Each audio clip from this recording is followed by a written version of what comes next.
दूसरी एक बात उड़ गई है मोदी जी ने कि अभी 1 साल तक सोना किसी को खरीदना नहीं है। चलो ठीक है, मिडिल क्लास की तो वैसे ही आपको पता है कि उसकी औकात नहीं है सोना खरीदने की। लेकिन जिनकी रोजी रोटी सोने पर टिकी है, अब वे क्या करें? हमारे ज्वेलर्स है जो जिनका रोजमर्रा की सोना लेते हैं, सोना खरीदते हैं। और अब ये एक तरीके से ये मानो कि उनका उनका उनका जो घर है, उनकी कोई सोने की दुकान है, उनसे चलता है। वो अब क्या करे? अब वो पकोड़े तले या फिर जलेबी का कोई बिजनेस करे? दोस्तों नमस्कार, स्वागत है आपका द रेड पॉलिटिक्स में। दोस्तों आपने प्रधानमंत्री नरेंद्र मोदी जी का वो संबोधन तो सुन लिया होगा, जिसमें उन्होंने कहा है कि आप 1 साल तक सोना मत खरीदो, खाने में जो तेल है वो कम कर दो, और पेट्रोल और डीजल का यूज है वो आप बहुत कम कर दो। चलो हम ये बातें मानते हैं मोदी जी की कि एक वैश्विक संकट की घड़ी आने वाली है और हमें ये चीजें, इन पे लगाम लगानी पड़ेगी। लेकिन अगर कोई भी रूल बनता है, मेरा एक सवाल भी है, अगर कोई भी रूल बनता है तो वो बीजेपी सीधा आम आदमी पर क्यों थोप देती है? अगर कोई भी रूल बनाती है तो वो सबसे पहले बीजेपी अपने खुद के ऊपर लागू क्यों नहीं करती, या फिर अपने नेताओं के ऊपर लागू क्यों नहीं करती, बाद में वो जनता के ऊपर थोप दे। और अभी 5 राज्यों में इलेक्शन थे, सबसे बड़ी जो बात है ना, अभी 5 राज्यों में इलेक्शन थे जहां एक गाड़ी से कैंपेन हो सकता था, वहां बीजेपी की 50-50 गाड़ी ने कैंपेन कराई। कहां गया वैश्विक संकट? जहां एक जलेबी की स्टॉल लगनी थी, वहां बीजेपी ने 10-10 जलेबी और 10-10 पकौड़ों की स्टॉल लगा दी। कहां गया वैश्विक संकट?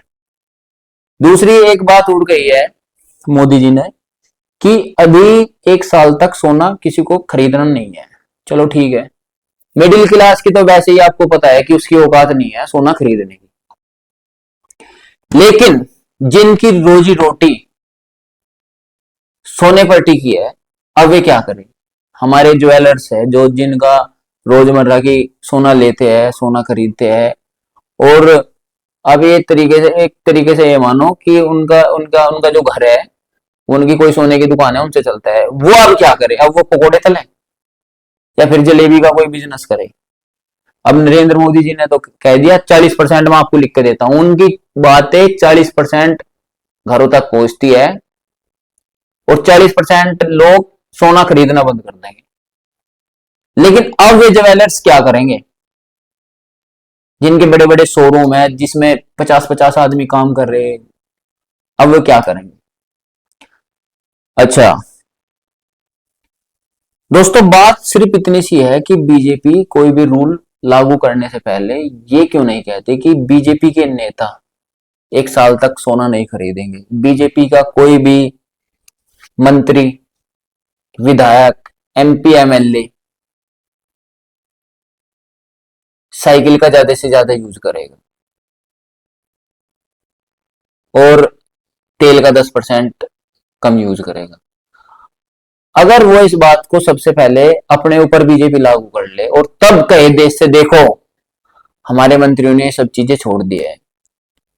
और एक मेरी सबसे बड़ी बात है जो मैं आपके साथ कहना चाहूंगा, जो भी नरेंद्र मोदी जी आम आदमी को डायरेक्ट कहते हैं, जो भी बात आम आदमी को, क्या वो ये बात अंबानी और अडानी को डायरेक्ट कह सकते हैं कि आप अपनी बच्चों की शादी में कम खर्चा करें, आप विदेश ना जाएं, या फिर आप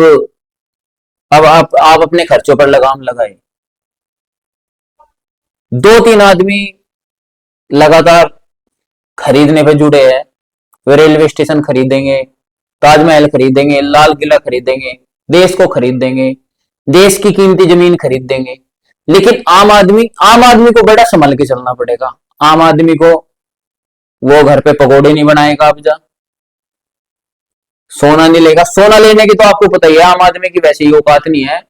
आम आदमी अब सोना लेने में जो वो एक आम आदमी अपनी लड़की की शादी करता था, तब 1-2 लाख रुपए में वो अपने लड़की की शादी कर सकता था, उसमें उसे ज्वेलरी दुआ सकता था। लेकिन दोस्तों अब मैं बताऊं, अब आम आदमी को औकात नहीं है सोना लेने की।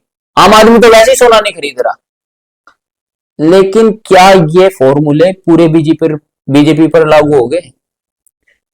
दोस्तों अगर आपको ये मेरी वीडियो, मेरी कही हुई बात पसंद आई हो तो लाइक करें, शेयर करें, सब्सक्राइब करें, अपने देश से प्यार करें, देशभक्ति दिखाएं। जय हिंद, जय भारत।